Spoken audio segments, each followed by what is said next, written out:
Hi this is Shravani YK TV ప్రేక్షకులకు దీపావళి శుభాకాంక్షలు. బులెటిన్లో హెడ్లైన్స్ చూద్దాం.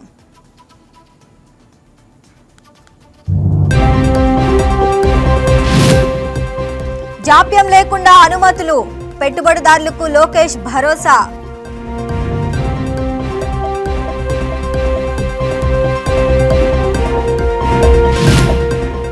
తెలంగాణ కాంగ్రెస్ లో మరో ముసలం, వలసదారులకు ప్రాధాన్యంపై జీవన్ రెడ్డి ఫైర్.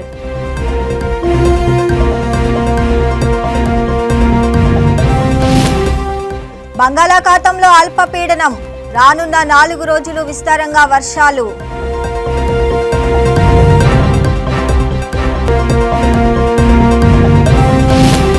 తిరుమలలో శాస్త్రోక్తంగా దీపావళి ఆస్థానం, స్వామి అమ్మవార్లకు ప్రత్యేక పూజలు.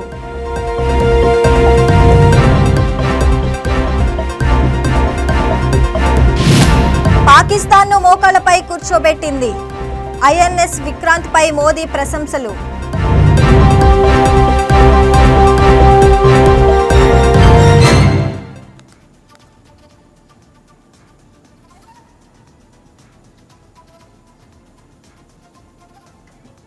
ఇక విజయవాడలో దీపావళి సంబరాలు అంబరాన్ని అంటున్నాయి. బెజవాడలో ఎక్కడ చూసినా దీపావళి సందడి కనిపిస్తుంది.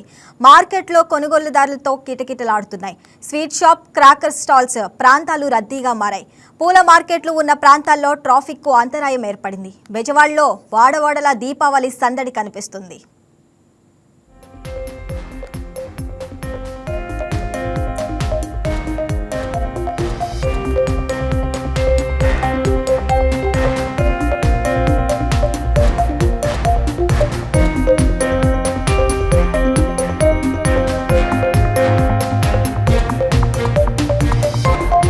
వెలుగుల పండుగ దీపావళి విజయవాడలో చాలా ఘనంగా జరుగుతుంది. ఎక్కడ చూసినా రద్దీ వాతావరణమే కనిపిస్తుంది. నేనైతే ప్రజెంట్ విజయవాడలో ఉన్న పూల మార్కెట్లో ఉన్నాను. దీపావళి అనగానే లక్ష్మీ అమ్మవారికి ప్రత్యేకించి పూజలు చేస్తారు. సో ఆ నేపథ్యంలో నగరంలో ఉన్న ప్రజలందరూ కూడా పూల మార్కెట్కి పెద్ద ఎత్తున వచ్చి ఫ్లవర్స్ని కొనుగోలు చేస్తారు. ఇక్కడ మనకి చాలా ఫ్లవర్స్ కనిపిస్తున్నాయి. గులాబీల దగ్గర నుంచి చాలా అందంగా ఉండే ఫ్లవర్స్ అన్నీ కూడా ఈ మార్కెట్లో అందుబాటులో ఉన్నాయి. వాటన్నింటినీ కూడా తీసుకెళ్ళి ఈ దీపావళి పండుగని మరింత వైబ్రెంట్గా మార్చేందుకు నగర ప్రజలు ఇక్కడ నుంచి పూలు కొనుగోలు చేస్తున్నారు. సో మనతో పాటు కొంతమంది ఉన్నారు, వాళ్ళతో మాట్లాడే ప్రయత్నం చేద్దాం. నా పేరు? నా పేరు సుధీర్ అండి. దీపావళి శుభాకాంక్షలు. సేమ్ టు అండి. దీపావళి శుభాకాంక్షలు. నేను 2 దండలు తీసుకున్నానండి దేవుడికి. ఓకే, ఏం చేస్తారు ఈవినింగ్ వాటితో? పూజ చేసి ఇంకా దేవుడికి పెట్టుకోవడమే, ఇంకేం చేస్తాం. సాయంత్రం క్రాకర్స్ కాల్చుకోవడమే. ప్రతి సంవత్సరం ఇలాగే కొంటారా? ప్రతి సంవత్సరం అలాగే చేసుకుంటాం అండి. వ్యాపారం బాగానే ఉందండి. నార్మల్ డేస్కి ఈ రోజుకి ఏమైనా తేడా ఉందా? దసరా మీద పోయాయి, దీపావళి బాగుంది వ్యాపారం. సరే, ఏ ఫ్లవర్స్ అమ్ముతున్నారు మీ షాప్లో? బెంగళూరు ఫ్లవర్స్ అమ్ముతారు, మన చామంతి పూలు, మల్లెపూలు, గులాబీ పూలు, కనకాంబరాలు అన్నీ ఉంటాయండి. ఉదయం ఏ టైం నుంచి స్టార్ట్ చేస్తారండి బిజినెస్? పొద్దున్న తెల్లారి 4 సాయంత్రం 10 వరకు ఉంటుంది. పండగ చాలా బాగా జరుగుతుంది, కానీ ఇక్కడ పూల రేట్లు మాత్రం చాలా బీభత్సంగా ఉన్నాయి. మేము చామంతిలు కొట్టడానికి వచ్చాం. సో ఈ ఫ్లవర్స్ తీసుకెళ్ళాక ఏం చేస్తారు? పూజ చేసుకుంటామండి, దేవుడి దగ్గరికి, డెకరేషన్కి, వాటికి ఉపయోగిస్తాం. సో ప్రతి సంవత్సరం ఇంతేనా ఇలాగే చేస్తారు మీ ఇంట్లో? ప్రతి సంవత్సరం ఇలానే చేస్తాం. ఏ ఫ్లవర్స్ తీసుకుంటారు ఇక్కడ చామంతులతో పాటు? చామంతి, బంతి పువ్వు, రోజెస్, ఆ 3 తీసుకుంటాం. మేడం, ఏ పూలు కొనడానికి వచ్చారు ఇక్కడికి? ఏ నచ్చితే తీసుకుందామని వచ్చాము, రేట్ ఇంకా కుదరలేదని కొనలేదు. ఇప్పుడు ఈ పూలతో ఈరోజు లక్ష్మీ అమ్మవారికి పూజ చేస్తారు కదా, కారణం ఏమంటారు? నేను ఏ కాలనీ వెంకటరామూర్తికి, పద్మావతికి, మంగాదేవికి పూజ బట్టలు తీశాను. దానిలో కూడా ఉట్టుకెళ్ళి రేపు పొద్దున పూజ చేపిస్తాను. ప్రతి సంవత్సరం ఇలాగే చేస్తారా? లేదు నాన్న, ఈ సంవత్సరం వచ్చాను. విజయవాడ వజ్రా గ్రౌండ్స్లో అయితే ఇప్పటికే చాలా వరకు దీపావళి వాతావరణం నెలకొందని చెప్పుకోవచ్చు. ఈ రోజు రాత్రికి దీపావళి క్రాకర్స్ కాల్చడానికి అయితే పిల్లలు, పెద్దలు అందరూ ఉత్సాహంగా పాల్గొంటారు. ఇప్పటికే ఇక్కడ చూసుకుంటే వజ్రా గ్రౌండ్స్లో పెద్ద ఎత్తున చాలామంది జనాలు అయితే క్రాకర్ షాప్ దగ్గర మోహరించినట్టు కూడా కనిపిస్తుంది. రేట్లు కూడా ఈసారి మధ్యతరగతి వాళ్ళు కూడా కొనేటట్టు అయితే ఉన్నాయని కూడా చెప్పడం జరిగింది. ఇక్కడ మనం దీపావళికి సంబంధించి కూడా క్రాకర్స్ చాలా వరకు విక్రయించే వినియోగదారులు కూడా మనతో ఉన్నారు. వారిని అడిగి మరింత సమాచారం తెలుసుకుందాం. So firstly happy Diwali to you. Happy Diwali. Crackers కొనడానికి వచ్చారు కదా, రేట్స్ ఎలా ఉన్నాయి అండ్ హౌ ఎలా celebrate చేసుకోబోతున్నారు? It was very good. Actually, I came from the UK after 6 years. It's been very good, and we visited just now to the store. They have a lot of collection over here, and there are varieties of collections with 10,000, 25,000 and 240 shots and varieties of another crackers all together, and they are very good with the quality. That's why we came over here, and the crowd was very good. The shop number was I think three. And ఇక్కడ చాలా మంది జనాలు ఉన్నారు crowd, కాకపోతే మీరే అట్రాక్టివ్గా కనబడ్డారు and మీరే ఎక్కువ కొనుక్కున్నట్టు కూడా కనబడుతుంది మాకు. సో ఎట్లా సార్? అంటే నేను 6 years బ్యాక్ యూకే వెళ్ళాను, మళ్ళీ ఇప్పుడు వచ్చాను. సో నేను 6 years నుంచి దీపావళి చేసుకోలేదు, అక్కడ చేసుకోవడమే తప్ప ఇక్కడ చేసుకోలేదు. So that's why we are buying all these things. కానీ చాలా బాగుంది ఇక్కడైతే. నేను ఇంతమంది క్రౌడ్ని చూసి చాలా కాలం అయిపోయింది ఇన్ని దీపావళి ఇవి చూడడం. And every one happy Deepavali. Diwali అంటే క్రాకర్సే కదా, స్వీట్స్ ఇంకా చాలా పూజ, lots of sweets. And morning పూజ జరిగింది అండ్ ఈవినింగ్ కూడా పూజ జరుగుతుంది. పూజ అయిపోయిన తర్వాత దెన్ వీ విల్ సెలబ్రేట్. మా మమ్మీ అమ్మ నమస్తే, happy Deepavali. First of all మీ అబ్బాయి ఇక్కడ చాలా వరకు షాప్స్ అన్ని కొంటున్నట్లయితే కనబడుతుంది. ఎలా సెలబ్రేట్ చేసుకోబోతున్నారు? హ్యాపీగా చేసుకున్నాం. మళ్ళీ సాయంకాలం లక్ష్మీ పూజ ఉందమ్మా. లక్ష్మీదేవికి మనం చిల్లర డబ్బులతోనే లక్ష్మీదేవిని పరవన్నం కానీ చక్కెర పొంగల్ కానీ అంటే ఎవరి చేతనేది వాళ్ళు, లేదంటే స్వీట్ అయినా పెట్టి నైవేద్యం పెట్టేసుకొని కొబ్బరికాయ కొట్టి మొదలు పెట్టాలమ్మా టపాకాయలు. మా బాబు వచ్చి మేము ఆనందంగా చేసుకుంటానమ్మా.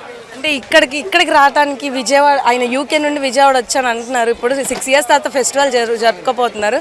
ఎలా మన విజయవాడ అంతా చూపించబోతున్నారా? ఎలా అనిపిస్తుంది? విజయవాడ అంటే వాళ్ళకి ఆల్రెడీ తెలిసిన విజయవాడనే, కాకపోతే 6 years క్రితం మా 3 numbers పిల్లలు వెళ్ళిపోయారు. ముగ్గురు 2 ఆడపిల్లలు వెళ్ళిపోయారు, బాబు వెళ్ళిపోయారు.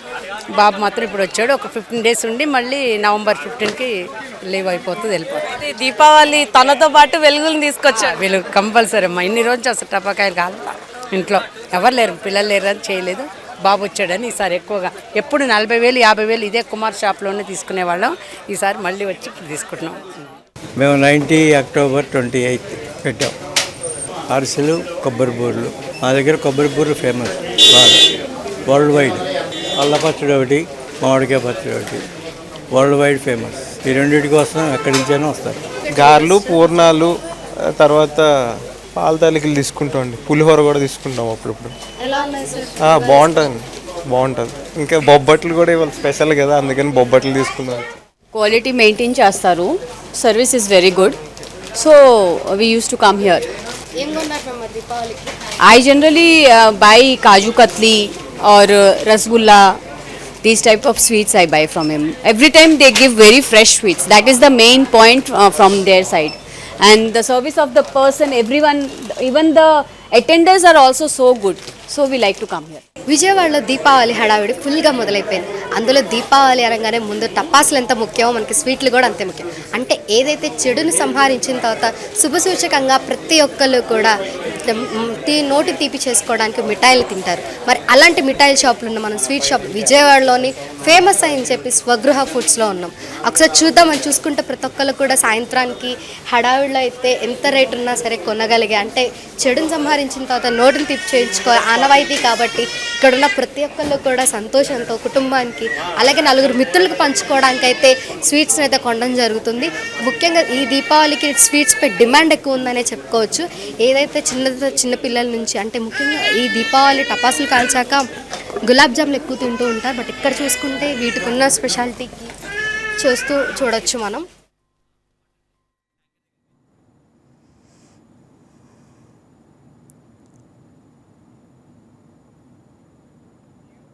ఇక ఆస్ట్రేలియాలో మంత్రి నారా లోకేష్ పర్యటన కొనసాగుతుంది. రాష్ట్రానికి పెట్టుబడుల ఆకర్షణ, విద్యా వ్యవస్థను మరింత ఆధునీకరించే లక్ష్యంగా మంత్రి లోకేష్ ఆస్ట్రేలియా పర్యటనకు వెళ్లారు. ఆస్ట్రేలియాలో UNSW సందర్శించిన లోకేష్కు యూనివర్సిటీ ప్రతినిధులు ఘన స్వాగతం పలికారు. 2వ రోజు పర్యటనలో భాగంగా యూనివర్సిటీ ఆఫ్ నార్త్ సౌత్ వేల్స్ను సందర్శించిన మంత్రి లోకేష్ అధునాతన బోధన పద్ధతులపై సీనియర్ ఎగ్జిక్యూటివ్స్, పరిశోధకులతో చర్చించారు. ఇక ఏపీ వర్సిటీలతో కలిసి జాయింట్ డిగ్రీ ప్రోగ్రాంలు ప్రారంభించాలని కోరారు. స్టెమ్, AI, రెన్యూవబుల్ ఎనర్జీపై నైపుణ్య అభివృద్ధికి సహకారాన్ని కోరారు.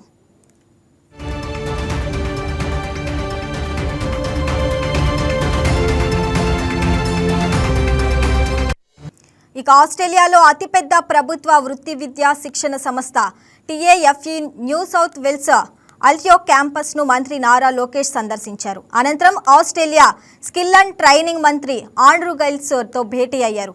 నైపుణ్య అభివృద్ధి, ఉద్యోగ శిక్షణ, పరిశ్రమ, అకాడమిక్ సహకార వ్యవస్థలో TAFE NSW కీలక పాత్ర పోషిస్తుందని గైల్స్ తెలిపారు. ఇక ఆంధ్రప్రదేశ్లో సెంటర్ ఆఫ్ ఎక్సలెన్స్ స్థాపించేందుకు ముందుకు రావాలని నారా లోకేష్ కోరారు. తొలి రోజు ఆస్ట్రేలియా పర్యటనలో భాగంగా తెలుగు వారితో సమావేశమైన లోకేష్ ఏపీకి బ్రాండ్ అంబాసిడర్లుగా మారాలని ఆకాంక్షించారు.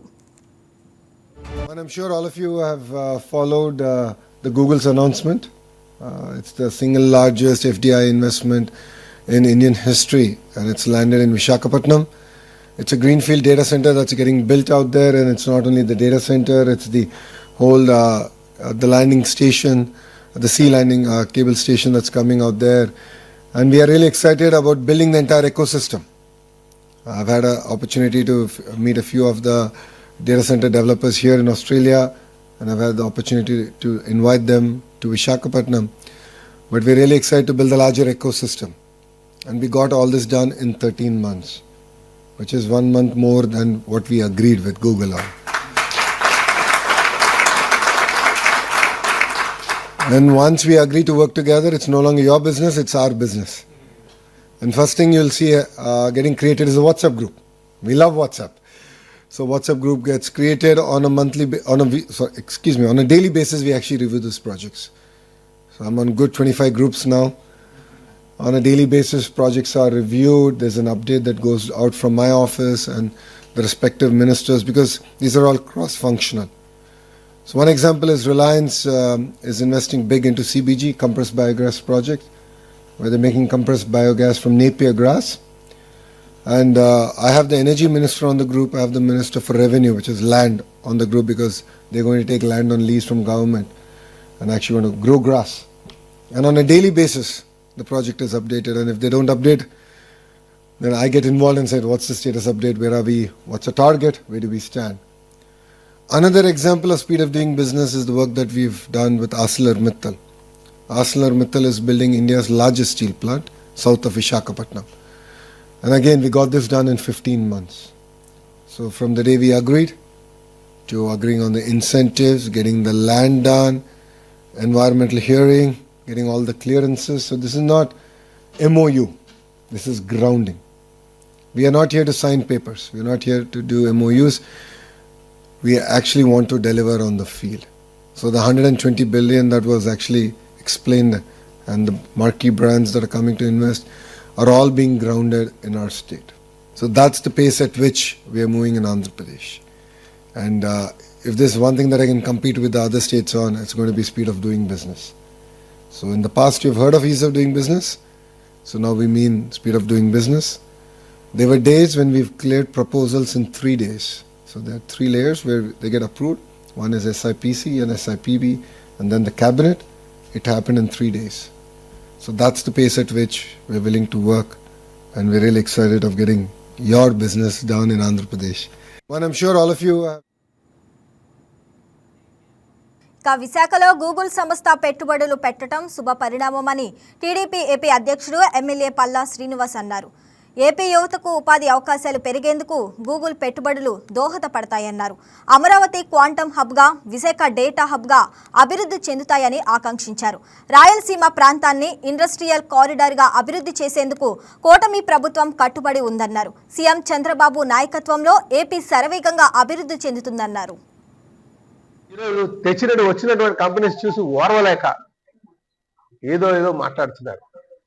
మేము ఒకటే చెప్తున్నాం, రాజకీయం చేయడంలో తప్పేం లేదు, కానీ అదన్నీ కూడా ఎలక్షన్ వచ్చినప్పుడు చేయండి. ప్రతిదానికి రాజకీయం చేస్తే కూర్చుంటే ఎలాగవుతుంది? మంచిదిగా గమనించాల్సిన అవసరం ఉంది. అరే పలానా పొరపాటు ఉంది, దీన్ని సర్దిద్దండి అని అంటే ఒక అర్థం ఉంటుంది. కానీ అంటే ఒక నిర్మాణాత్మకమైనటువంటి ప్రతిపక్ష పాత్ర పోషించాల్సినటువంటి అవసరం ఉంది. అంతేగాని ప్రతిదానికి కూడా చిల్లర కామెంట్స్ పాస్ చేయొద్దని చెప్పి సందర్భంగా తెలియజేస్తున్నాను. ఎందుకు ఈ మాట అంటున్నానంటే, అసలు ఇక్కడ గూగుల్ వస్తే ఉద్యోగాలు వస్తాయని అడుగుతున్నారు.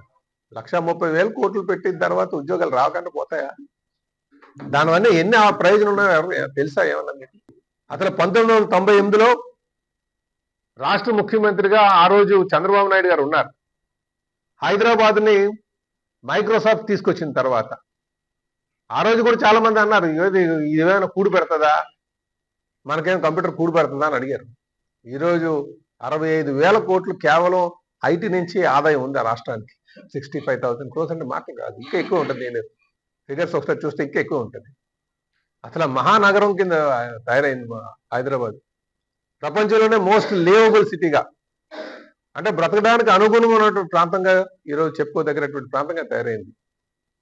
ఆ రోజు 1998లో మైక్రోసాఫ్ట్ వచ్చినప్పుడు కూడా ఏముందిలే అని కొంత క్రిటిక్స్ ఉంటారు, అన్నారు. కానీ తర్వాత గమనించింది ఏంటంటే, ఒక పేరు గాంచినటువంటి ఒక కంపెనీ కానీ వస్తే అది ఒక యాంకరేజ్ పాయింట్గా ఉంటుంది. ఒక ఎకో సిస్టమ్ డెవలప్ అవుతుంది. అంటే ఒక సానుకూలం అయినటువంటి దృక్పథమైనటువంటి వాతావరణం వస్తుంది. ఆ మైక్రోసాఫ్ట్ లాంటి కంపెనీ అక్కడ వచ్చింది కనుక అరే ఈ ప్రాంతం చాలా అనుకూలంగా ఉంటుంది. ఎందుకంటే వీళ్ళందరూ కూడా బాగా ఆలోచన చేసి పెట్టుబడి పెట్టారు కనుక మనం కూడా పెట్టుబడి పెట్టాలని ప్రపంచంలో ఉన్నటువంటి ఐటీ దిగ్గజాలన్నీ కూడా అక్కడికి వచ్చి పెట్టినాయి. అందుకే ఈరోజు దానికి ఆదాయం అంత పెరిగింది. రేపు అదే పరిస్థితి ఇక్కడ కూడా ఉండబోతుంది. ఇక్కడ విశాఖపట్నంలో ఉన్నటువంటి ప్రతి ఒక్కరు కూడా ఆంధ్రప్రదేశ్లో ఉన్నటువంటి ప్రతి ఒక్కరు కూడా ఈరోజు ఐటీకి మనం చూనవలసినటువంటి అవసరం ఉంది. ఇంకా బాగా అది అందిపుచ్చుకోవాల్సినటువంటి అవసరం ఉంది. ఈరోజు గూగుల్ ఇక్కడికి వచ్చిందంటే ఒక యాంకరేజ్ పాయింట్గా ఉపయోగపడుతుంది. ఒక రిఫరెన్స్ ఉంటుంది, దానికి ఒక అడ్రస్ ఉన్నటువంటి పాయింట్గా విశాఖపట్నం తయారైంది. ఈ విశాఖపట్నం దీన్ని చూసి గూగుల్ని చూసి ఇంకా అనేక కంపెనీస్ వస్తాయి. కనుక రేపు విశాఖపట్నం కూడా ఈ అభివృద్ధి చెందినటువంటి ప్రాంతాలు ఏవైతే ఉన్నాయో, అటు హైదరాబాద్ కావచ్చు, చెన్నై కావచ్చు, బెంగళూరు కావచ్చు, గురుగాం కావచ్చు, ముంబైలో ఉన్నటువంటి పూణే కావచ్చు, వీటితో పాటు సమాంతరంగా తయారవబోతుంది. అంత అభివృద్ధి చెందబోతుందని చెప్పి ఈ సందర్భంగా తెలియజేస్తున్నాను. ఈరోజు వచ్చినటువంటి కంపెనీస్ చూసి ఓర్వలేక ఏదో మాట్లాడుతున్నారు. మేము ఒకటే చెప్తున్నాం, రాజకీయం చేయడంలో తప్పేం లేదు, కానీ అదన్నీ కూడా ఎలక్షన్ వచ్చినప్పుడు చేయండి. ప్రతిదానికి రాజకీయం చేస్తే కూర్చుంటే ఎలాగవుతుంది? మంచిదిగా గమనించాల్సిన అవసరం ఉంది. అరే పలానా పొరపాటు ఉంది, దీన్ని సర్దిద్దండి అని అంటే ఒక అర్థం ఉంటుంది. కానీ అంటే ఒక నిర్మాణాత్మకమైనటువంటి ప్రతిపక్ష పాత్ర పోషించాల్సినటువంటి అవసరం ఉంది. అంతేగాని ప్రతిదానికి కూడా చిల్లర కామెంట్స్ పాస్ చేయొద్దని చెప్పి సందర్భంగా తెలియజేస్తున్నాను. ఎందుకు ఏడాది నవంబర్ 14, 15 తేదీల్లో విశాఖపట్నంలో నిర్వహించనున్న భాగస్వామ్య సదస్సులో పెట్టుబడులతో పాటు పాజిటివ్ పాలసీ మేకింగ్ పై కూడా చర్చ జరగాలని ముఖ్యమంత్రి చంద్రబాబు అభిప్రాయం వ్యక్తం చేశారు. కేవలం పెట్టుబడులు, ఒప్పందాలకే పరిమితం కాకుండా నాలెడ్జ్ షేరింగ్, వివిధ అంశాలపై మేధోమథనం జరిగేలా కార్యాచరణ చేపట్టాలని సీఎం ఆదేశించారు. ఆంధ్రప్రదేశ్లో పెట్టుబడులపై కూటమి ప్రభుత్వం స్పెషల్ ఫోకస్ పెట్టింది. ఈ క్రమంలో అమరావతి, విశాఖపట్నంలో జరగనున్న సిఐఐ భాగస్వామ్య సదస్సుపై ఆంధ్రప్రదేశ్ రాష్ట్ర ముఖ్యమంత్రి నారా చంద్రబాబు నాయుడు ఏపీ సచివాలయంలో వీడియో కాన్ఫరెన్స్ ద్వారా సమీక్షా సమావేశం నిర్వహించారు. విశాఖలో జరిగే భాగస్వామ్య సదస్సులో దావోస్ తరహాలోనే పెట్టుబడిదారులు, పాలసీ మేకర్ల మధ్య చర్చలు జరిగేలా చర్యలు తీసుకోవాలని ముఖ్యమంత్రి ఆదేశించారు. పెట్టుబడులు, ఎంఓయూలకు మాత్రమే పరిమితం కాకుండా నాలెడ్జ్ షేరింగ్ కోసం కూడా ప్లీనరీ సెషన్లు, బ్రేక్అవుట్ సెషన్లు నిర్వహించాలని సూచించారు. అంశాల వారీగా చేపట్టే ఈ సెషన్లో విధానాలపై మేధోమథనం జరిగితే పరిశ్రమలకు, ప్రభుత్వానికి, ప్రజలకు మేలు జరుగుతుంది అని సీఎం స్పష్టం చేశారు.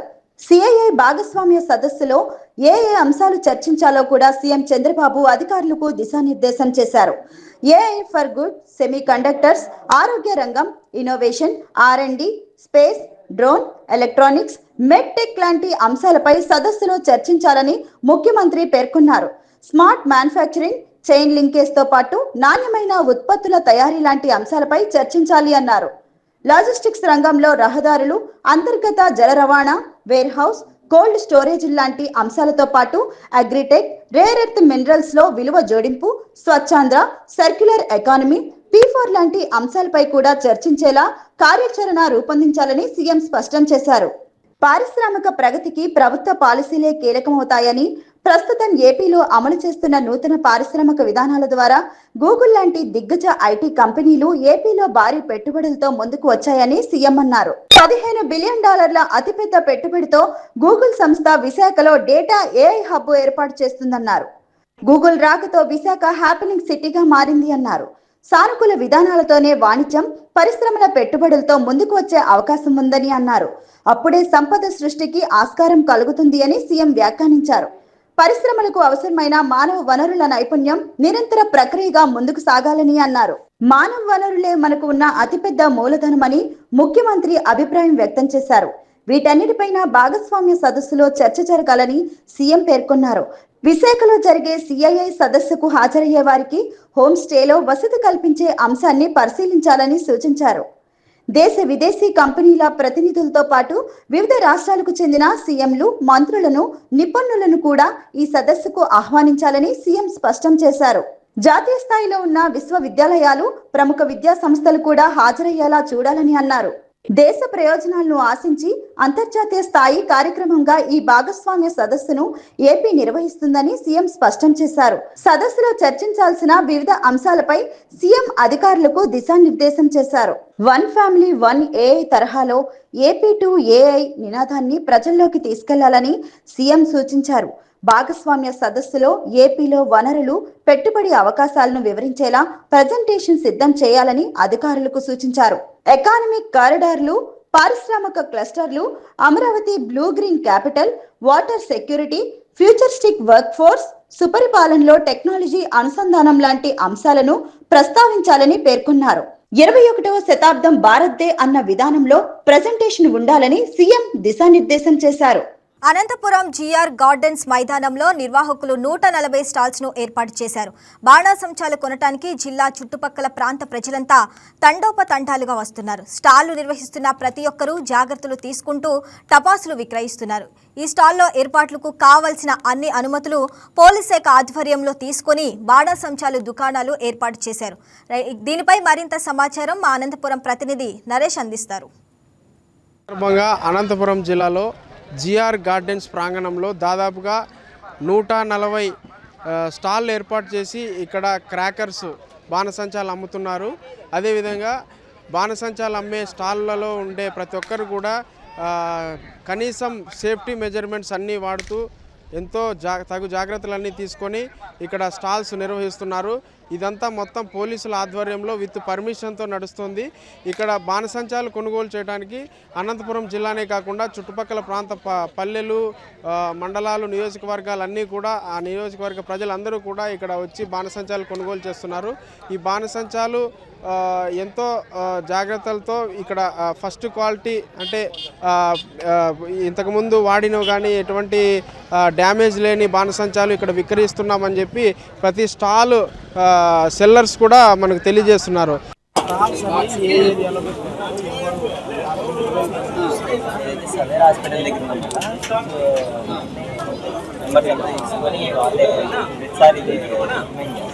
ఎన్ని స్టాల్స్? నియర్లీ 130 ఇది ఈ స్టాల్స్ అన్నీ కూడా డీలర్షిప్ లేకపోతే బోన్గా పెట్టాలి. మీరేం లేదు, ఒకరు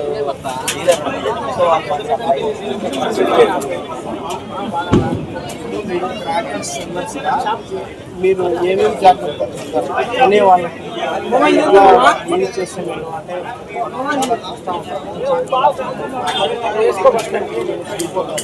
ఎటువంటి జాగ్రత్తలు తీసుకుంటే బాగుంటుంది యాజ్ ఏ సెల్లర్గా?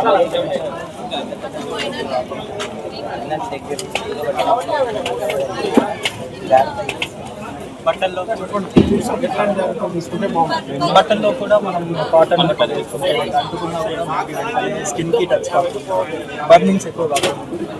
అండ్ ఇంకొకటి కొంచెం బొల్లం క్లాత్స్ కానీ ఫుల్ క్లాత్స్ షూస్, చేతులు కావాలంటే బ్లౌజెస్, ముక్కుకి మాస్క్. సో దీపావళి అంటే క్రాకర్స్, డివోషనల్ సజెషన్స్ డివోషనల్ పరంగా అయితే బట్ మీకు ఉన్నదాన్ని బట్టి మీరు చేసేది బట్టి దీపావళి అంటే మనం టెంపుల్స్కి దీపాలు, దీపారాధన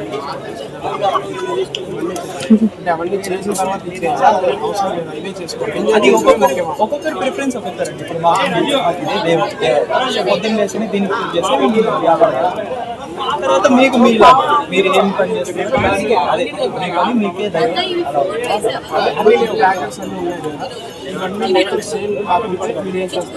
మేము ఇవన్నీ సేల్ కాకపోతే ఒక రెస్టారెంట్ మళ్ళీ నెక్స్ట్ ఇయర్ న్యూ స్టాక్ తెచ్చుకోవాలి. మేము మాకు మినిమం ప్రైస్ చేసుకుంటాం. నెక్స్ట్ ఇయర్ మేము న్యూ స్టాక్ కొట్టుకోవాలి. వేరే వాళ్ళు వచ్చి వాళ్ళు మరీ రీసైకిల్ చేసుకోవాలి. మాకు ప్యాకింగ్ ఏదంటే ఫైవ్ డిపార్ట్మెంట్ వాళ్ళ దగ్గర అవడం ఇదంతా మొత్తం దీన్ని ఎవరు మెయింటైన్ చేస్తారంటే ఇది సేఫ్టీ అయితే సేఫ్టీ మెజర్మెంట్ స్టాల్స్ పెట్టుకున్న వాళ్ళు సేఫ్టీ మెజర్మెంట్స్ ఎలాంటివి తీసుకుంటారు? వాటర్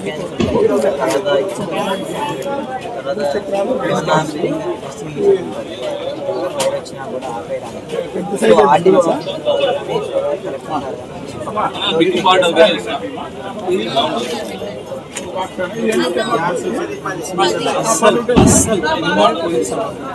వాళ్ళు చెక్ చేసి మరి పంపిస్తాం.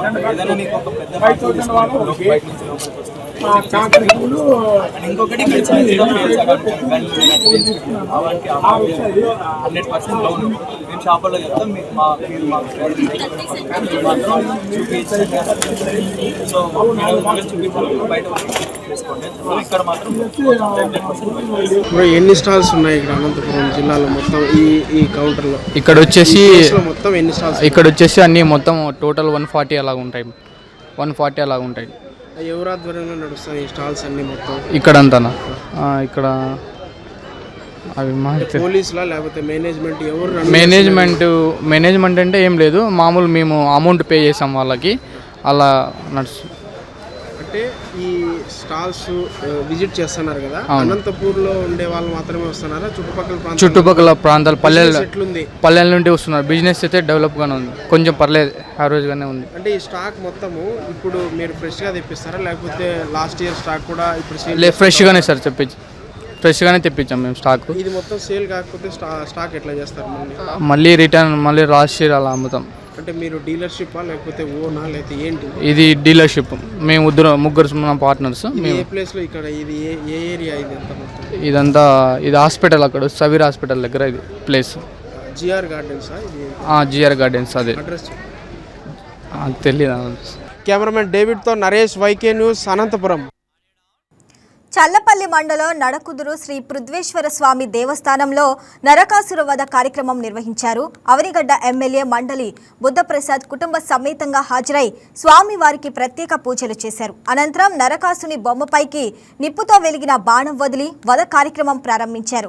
ఈ సందర్భంగా ఎమ్మెల్యే మాట్లాడుతూ ఇక్కడ శివలింగాన్ని రావణాసురుడు ప్రతిష్ఠించాడని, నరకాసుర వధ ఇక్కడ జరిగినట్లు స్కంద పురాణంలో ప్రస్తావన ఉందని వివరించారు. భక్తులు ఈ క్షేత్ర మహత్యాన్ని తెలుసుకోవాలన్నారు.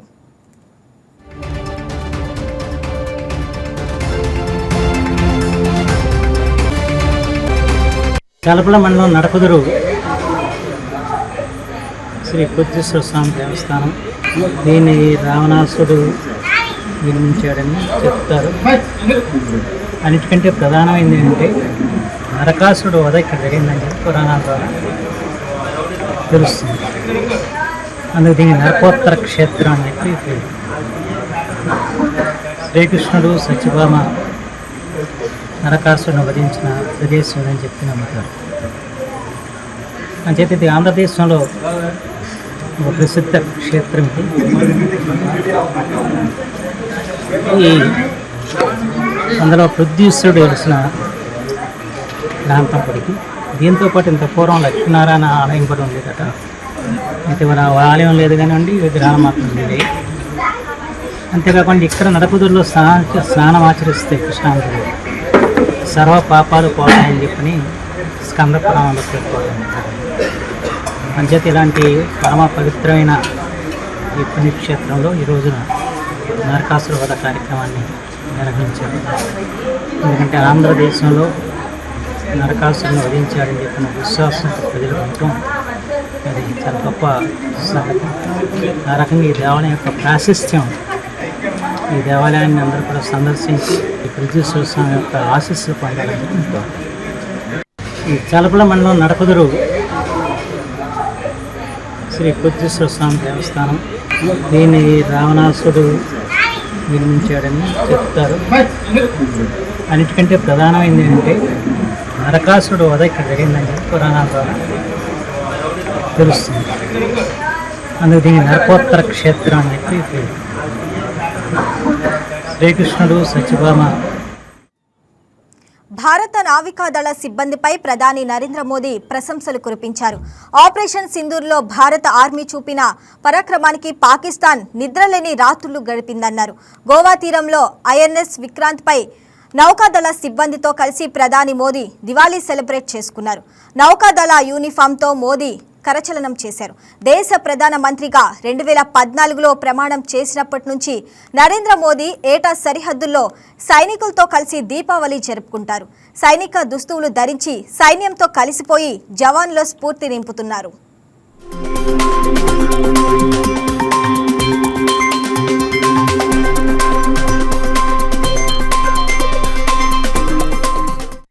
That's all for now. Keep watching YK News. ఇది తెలుగువారి గుండె చప్పుడు.